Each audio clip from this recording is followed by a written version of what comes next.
પરિસ્થિતિ કોઈ દી ન હોત, અગર મારા પપ્પા દારૂ ન પીતા હોત તો આવી કોઈ દી મારા દિવસ જોવા જ ન આવત કે આ મારા પપ્પા નથી, એવું કઈ જોવા જ ન આવત.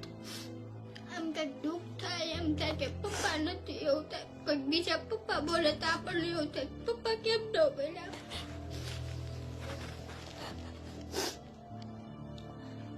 મને પપ્પાની યાદ આવે.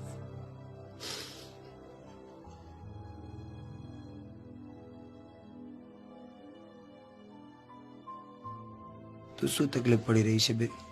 ખાવા પીવાનું, છોકરાને બધું ભણવાનું, એવું બધું તકલીફ મળે છે. હવે કામે જાતી હતી ત્યાં કોન્ટ્રાક્ટ પૂરો થઈ ગયો. બહુ દુઃખ છે સાહેબ, દુનિયામાં કોઈને દુઃખ ન હોય. ઘણી વાર એટલો વિચાર કરી કે આપણે કોઈ નથી. મા બાપ એવા પરિસ્થિતિમાં બિચારા ઈ એમનો મત છે. 5 બેરું છે તો 5 ને લગ્ન થઈ ગયા. ઈ બિચારી દુઃખી છે, પણ એને આદમી છે તો સારું રડીને ખાય છે. પણ અમારે હાવ